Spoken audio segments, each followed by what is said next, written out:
Bobby Marks joining us here on the DLLS Mavs podcast. Bobby, how are you? Good to see you. I'm good, guys. How we doing? Doing well.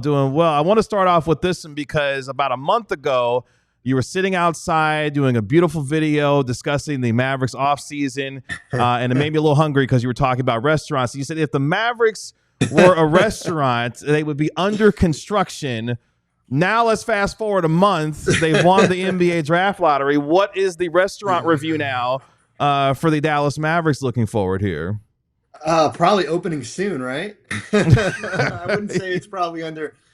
Probably that construction that certainly started, I guess, post Luka has certainly been, I would say, accelerated to a T. So yeah, I would say, listen, anytime you get the number one pick in the draft, like Dallas now has, and there's a generational player in Cooper Flagg to add to a roster that returns basically most of this group. I think it's good. Yeah, certainly good fortunes compared to where you were prior to the lottery, compared to where you are right now.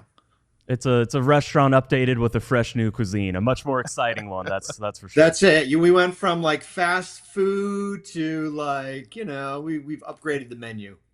Yeah, maybe not Michelin starred, but definitely on the recommendation list. We're we're getting there. We're getting there.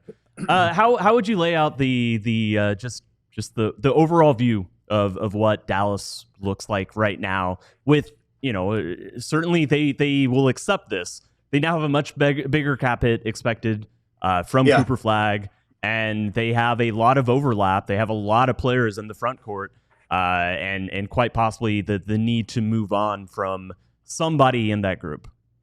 Yeah, I agree. I think there's certainly the ability to have the number one pick in the draft, and I don't think anybody in that Mavericks front office would turn that down, even with it taking on an additional $9 to $10 million cap hit.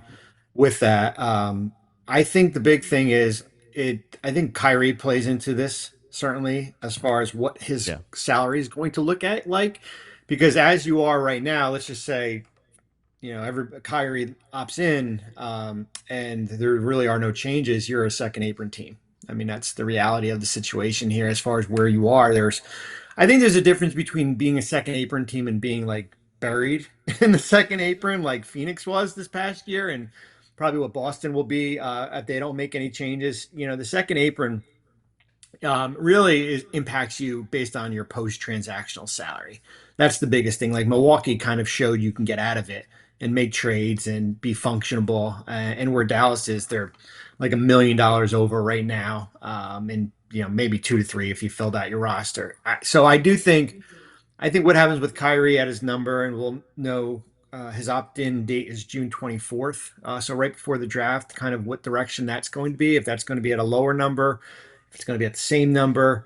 But you're right, you do have a lot of players that maybe kind of duplicate each other a little bit here when you look at, certainly where your centers are, with Gafford and Lively and AD. You add Cooper into that mix is certainly a big wing, I guess, big front court player. And then you still have PJ Washington, who was extension eligible. You thought that prior to this, it's like a guarantee that PJ extension eligible at the end of August. I think it's the 29th for 89. Like that would make sense. And maybe it still does, but you do have a lot of these other positional needs, and you have a little bit of an overlap here. So I think the priority for you is to go find a point guard somewhere, because I don't know when Kyrie's going to be back. And you are thin at the guard spot, certainly, I would say. So how do you go out and do that as far as free agency? Very lukewarm. There's some decent names out there, but how do you kind of go out and get a kind of a stopgap, maybe a backup that could start for you in the absence of Kyrie? Yeah, and since you brought up Kyrie and his potential, whatever his salary is going to be next season, obviously none of us know exactly what it is. So slightly different framing question for you. Last season, Dallas had a very specific slot that they wanted to sign Derek Jones and then Najee Marshall into, because that was specifically what facilitated the Klay Thompson trade. There's a specific amount of money that they gave Klay Thompson was based off all these other moves. I believe 2 years ago, it was something very similar with Kyrie, where he was kind of slotted in. They had an idea of what moves were going to happen or what moves they wanted to happen. And then they slotted Kyrie's salary into that. Obviously, we don't know what Dallas's plans are, and we'll see how everything plays out. Are you seeing it, an increase in situations like that where big not max contracts, but big contracts basically get signed to the max that they can be in and around all the other moves that happen in the NBA? Is that something that a lot of teams, a lot of front offices are increasingly using as a kind of plan?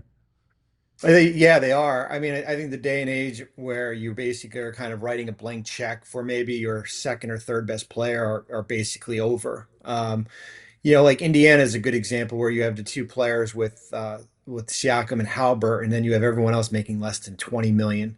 That might change a little bit with Miles Turner this offseason, but you are starting to see like kind of a tiered system as far as how teams construct their roster. It's challenging when you have like four players making 30 million or more. Like that Right. presents a huge challenge. And I think in the case with Kyrie, even if he hadn't gotten hurt, like are you willing to spend 50 million plus on him? And I know he would have a lot of leverage and certainly, but I do think you have to kind of look at what the market is also, where what else is out there. It's similar to what probably the Clippers will go through with James Harden to an extent. I think you want to reward the player, but also put yourself in a position where you still have some flexibility to kind of add outside of him and Anthony and Cooper and certainly, and you do have that there, but it's kind of like, okay, what else can we add if we're moving other parts of the roster? So I do think that's the new wave of how rosters are constructed. There are certainly teams like Boston who is a little bit different, but as you see right now, Boston is you're going to have to make some really difficult decisions as far as where they are. $500 million is not sustainable in this day and age of NBA worlds. I think everybody's chomping at the bit. I kind of have teased people a little bit on OKC.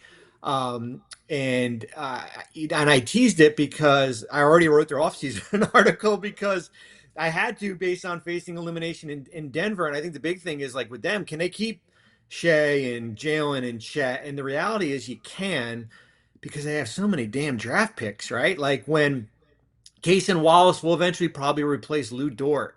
And the pick 15 will probably replace Isaiah Hartenstein in 2 years, right? You just kind of like start like replenishing that. And that's a different way of roster building here. But going back to your point, yeah, I agree. Like every player is kind of pegged as far as a certain salary slot. Yeah, and as I give the floor to these guys ask questions, but it's almost like, hey, we want to do all this stuff. It's almost a selling point to the player. It's like we want to do this stuff, and then we'll pay you the max of what we can based off all these other moves. Yeah, so you're right. I mean, like everybody kind of gets caught up in the luxury tax. The new luxury tax is the second apron. Like that's the reality of it. Like the second apron is a quasi hard cap. I mean, you can still exceed it under certain rules, but paying into the luxury tax is not as taboo as it once was. From one Bobby to another. First off, great name. So we got to stick together. You're laying out the OKC scenario, how they can just keep retooling, and I'm getting very jealous. I'm getting very depressed and very bummed out, but I'm trying to spin this in some level of positive way. The Mavs do have some ammo to go make trades, but there are a lot of fans in our chat every day that are saying, well, look at free agency to replace Kyrie. You can go get Chris Paul for the minimum or even Dennis Schroeder. And I'm like, well, there's no shot that Dennis will sign for the minimum anywhere. He just had way too good of a season. And I don't even know that Chris Paul would. So do the Mavs, in your opinion, do they have good options at the minimum to replace Kyrie, or do they need to shed salary to try and open up some mid-level exceptions, even if it's a taxpayer, to try and sign a guy like Chris Paul or maybe even Schroeder? Or are they better served pursuing a trade with the team that has maybe a veteran guard that is looking for a new situation? Yeah, I mean, I think the shedding of the salary to open up your non-tax mid-level, which is at 14.1, I think that's the number, is a challenge. just based on like you basically would have to get like $20 million in salary off your books, which is really like it's doable, but is it worth going out and getting Ty Jerome for $10 million a year? Right? Like that's kind of like the thinking there. Like would Schroeder or Chris Paul come for them? Well, listen, if they came for the minimum, that's great. Like that's a home run. Like if you can do that, I do think roster building nowadays, free agency is third behind everything else. I mean, and it's a distant third behind trades and the draft. That's kind of the primarily way as far as roster construction here.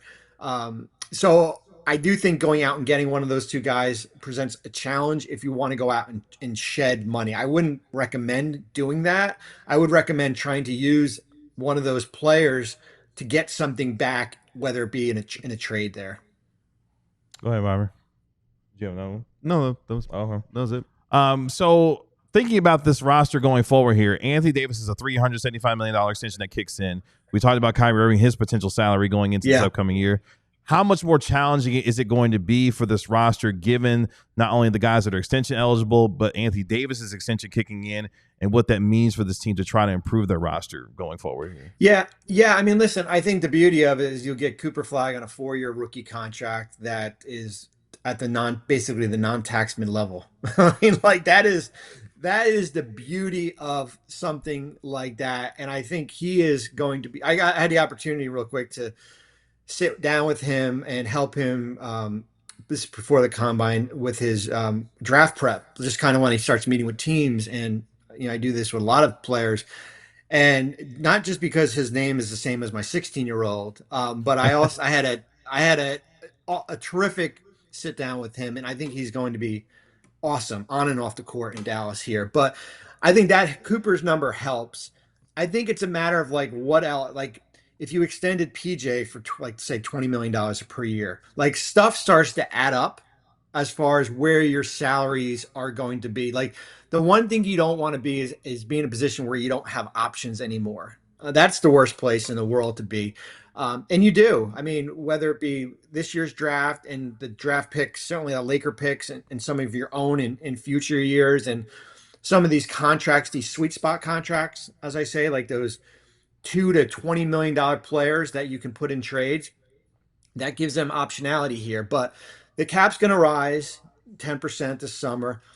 I think there's a notion out there that from a lot of people, like just because this TV money's coming in, that we're going to see an infusion every year at 10%. I would probably temper that a little bit, because I think that the issues with regional sports networks are going to probably not flatten it, but not see that 10% number every year. So I think you have to be careful as far as when you start planning there. But I do think like you have to, what the CBA does, it puts two buckets, your priorities and your luxuries. Okay. And you have to figure out as far as, is PJ a priority? Is he a luxury? Is Klay Thompson a priority or a luxury? And kind of work around the margins from there. So if you are sitting down with this front office, the Mavericks front office this summer, and you're laying out the plan of how to make this team as financially flexible as it can be to improve as much as it can, what are you laying out as a potential roadmap for this team to be able to go down that path? Well, I think the first thing, I would be interested in extending Daniel Gafford, but at a number that makes sense where he's still trade eligible now and not 6 months from now.